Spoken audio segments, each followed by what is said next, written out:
Oke, di video kali ini gue bakal kasih tahu ke kalian semua, jangan beli iPhone 14 series, termasuk 14 Plus sekalipun.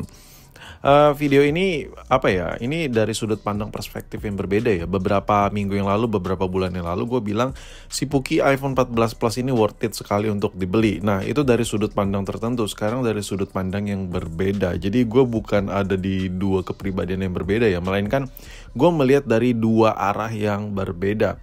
Nah, sekarang gue ngeyakinin kalian semua kalau kalian upgrade iPhone itu ada perhitungannya sama yang namanya kenyamanan pakai dan kameranya berasa upgrade.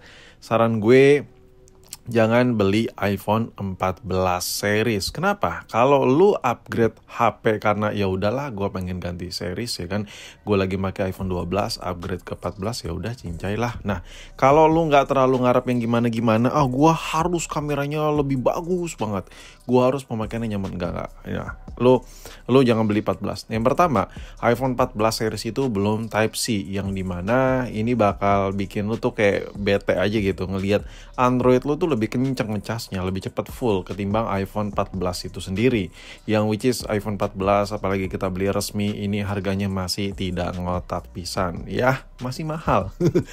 Dan gue lebih ngerekomendasiin lu ambil iPhone 15 series. Terserah mau 15 biasa atau 15 Plus. Karena apa? Karena sudah Type C, yang dimana ada beberapa pertimbangan berat gue. Kalau HP utama lu Android, aksesorisnya bisa dipindah-pindahin. Lu cukup punya satu aksesoris, bisa buat dua HP. Nggak perlu tuh bawa dua aksesoris kemana-mana. Karena udah Type C, jadi Android lu yang super fast charging, support juga di handphone ini. Meskipun nggak seklimaks Android juga, yang ada 60 watt lebih, yang udah ratusan watt ya kan. Intinya udah Type C lah, at least udah Type C. Itu pertimbangan berat gue. Dan ini ngaruh ke kenyamanan gimana lo pakai HP. Dari semua series yang gue sebutin ini, kayak iPhone 14 series, iPhone 15 series, dan 16 series ini yang base model semua. Ini punya karakter masing-masing ya. Tingkat keworth-it-annya berbeda dari setiap kebutuhan. Lu yang butuh pakai HP aja toh nggak mikirin ngecas harus kenceng ya kan, dan nggak mikirin dipakai itu super berat. Ya 14 nggak ada salahnya juga. Cuman di sini gue ngerekomendasiin kalau bisa dapatnya maksimal gitu. Kenapa harus yang biasa saja? Nah, untuk desainnya pun iPhone 14 itu masih pakai desain basic dari iPhone 13 ya kan, dari desain HP jadul yang dimana ketebalan ini masih tebal, dan kalau kita bandingkan dengan 15 series dia lebih tipis ya, sedikit lebih tipis.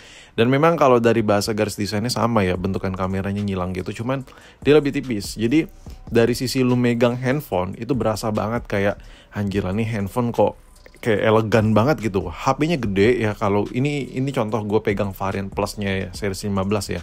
HP-nya tuh gede tapi berasa slim banget, dan itu ketika masuk kantong tuh enak banget anjir. Enak banget kayak biasanya tuh agak effort gitu ya, udahlah tebel, lebar. Nah, itu yang terjadi di 14 Plus ya. Ketika gue pakai 15 Plus, semuanya jadi enak. Mobilisasi gue tuh jadi lebih ringkas lah intinya bawa varian Plus ini kemana-mana. Nah, itu tadi yang Type C sama bentukannya ya. Sekarang kita ngobrolin soal kameranya. Kamera yang ada di iPhone 14 Plus itu tidak seduhai aduhai Android saat ini. Kenapa?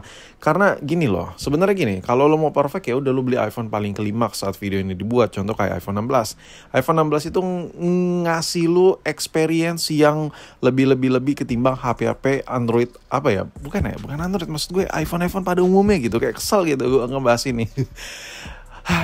iPhone 16 ini sebenarnya nggak klimaks juga sih, cuman kalau perbandingannya sesama iPhone ya, dia tuh ngasih lensa lebar yang enak banget ya. Jadi ketika lu ngerekam video pakai iPhone 14 dan lu switch ke lensa lebar itu hasilnya lumayan burik. Dan iPhone 15 masih agak-agak burik sedikit. Ketika ke 16 udah lebih oke, better gitu. Cuman yang nggak seklimaks itu juga kalau kita comparing price to price dengan Android, masih banyak yang lebih oke gitu dari sisi foto-foto ya, buat jepret-jepret gitu-gitu tuh banyak lah pilihan di luar sana. Cuman nggak semua orang juga ada kepikiran gitu buat beli iPhone 16. Banyak pertimbangannya ya, masih di bawah 120 Hz lah layarnya ya kan. Fast chargingnya nggak nyampe 60 wattan lah ya, banyak lah hal ya kan, dari sisi chipsetnya lah, performanya lah, benchmarknya lah, bla bla bla, banyak pertimbangan. Nah, gue nyaranin lo jangan beli 14. Kenapa? Karena HP-nya itu serba kentang. Menurut gue udah bakal nggak dianggap sebagai ekosistem Apple yang terbaru ya. Type-C-nya tak ada, ya kan? Masih pakai Pony, belum Dynamic Island. Sedangkan 15 ini bakal jadi model yang enak dipakai jangka panjang. Udah Type-C, Dynamic Island. Jadi semuanya itu udah compete lah dengan si 15 ini. Nah, untuk 14 sendiri sebenarnya nothing problem ya. Kalau lu pakai buat daily, ini benchmarknya masih di atas juta, masih tinggi juga gitu. Lo buat ngegame juga masih rata kanannya juga gitu, kayak masih oke-oke aja. Tapi ketika lo pakai untuk jangka yang panjang sekali, kayak lo tipikal orang yang beli HP tuh malas ganti lagi gitu, ya udah sokin aja. Kenapa nggak 15 gitu? Kenapa nggak 15? Dan gue yakin banget suatu saat nanti iPhone yang bakal dianaktiriin langsung cuk gitu, iya series 14 ini. Karena dia belum Dynamic Island cuy. Itu jadi pertimbangan berat itu sama si developer app si Apple ke depan sana. Dan Type-C-nya itu loh ya kan yang belum ada di series 14. Dan lo bayangin ya, apapun yang ada di iPhone 14 sebenarnya itu udah bisa dikalahin dengan Android yang harganya under 5 juta. Kalau lu mau berpikir secara dalam ya, lu perbandingin dari spek-speknya ya kan, lu bisa lihat dari apa yang lu butuhin. Sebenarnya lu nggak mesti beli iPhone ya, cuman kalau lu yang kebutuhannya pakai iPhone ya udah yowes lah. Cuman gini loh, gua aja yang make Android harga 2 juta 3 juta aja tercengang gitu. Ketika gua switch ke iPhone 14, kok iPhone gini banget ya sekarang ya. Kayak berasa kurang gitu, mulai dari layar, baterai, ya kan, gimana kita ngecasnya, hasil speakernya, hal-hal ringkih ya yang notabene-nya tuh susah didapetin sama HP-HP murah zaman dulu ya kan. Dan sekarang lu bisa ngerasain dengan harga yang lebih murah.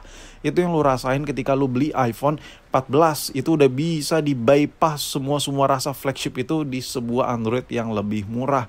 Tapi itu balik lagi ya, seperti biasa, nggak apple to apple buat dibandingkan, cuman itu feeling gue aja ya. Memang mungkin gue mungkin agak sedikit kurang waras ya kan ngebandingin sebuah iPhone dengan Android harga 2 juta 3 juta. Tapi ya nggak tahu lah, mungkin tangan gue yang sangat colikiawan kali ya kan, jadi kurang piawai gitu ngebahas beginian. Tapi intinya gini loh, iPhone 14 lu bakal nyesel ya kalau lu beli iPhone 14. Kenapa? Karena mulai dari performa kameranya, lu bakal nyesel ketika ada temen lu pakai 15. Tapi ketika temen lu pakai iPhone 16, lu pakai iPhone 15, lu juga nggak bakal nyesel pakai 15 karena mirip banget antara iPhone 16 ke 15. Tapi ketika lu pakai 14, lu bandingin dengan 15, itu jomplang sekali perbedaannya ya, jauh sekali. Jadi gambarannya singkatnya gini, ketika ada temen lu beli iPhone 13 dan lu pakai iPhone 14, temen lu gak bakal ngiri sama lu karena beda tipis. Tapi ketika temen lu pakai iPhone 15 dan lu masih pakai iPhone 14, gue yakin lu ngiri ya. Ngiri sengiri-ngirinya. Banyak beberapa aspek yang ada di iPhone 15 itu tidak ada di iPhone 14. Sedangkan beberapa aspek yang ada di iPhone 16 hampir semuanya ada di 15. Yang paling genting banget menurut gue di iPhone 14 ini, handphone ini tuh masih pakai Pony ya. Dan jujur Pony ini gak terlalu ngaruh buat gue, cuman buat jangka panjang ya gue bilang tadi ya kan. Dan yaudah, ini aja kesimpulan gue yang menurut gue ya mungkin ini jadi perdebatan yang lumayan penting lah buat lo, karena duitnya nggak dikit ya kan, lumayan banyak gitu. Lo takutnya beli HP malah nyesel cuy ya kan. Dan kalau dari sisi fisik ya antara series 13, 14, 15 sama ya kan. Cuman ketika lo megang 15 itu berasa kayak iPhone 16 siluman itu. iPhone 16 berbentuk iPhone 13. Itu yang lo rasain di iPhone 15. So menurut gue coba lo pikir-pikir lagi buat yang mau beli iPhone 14.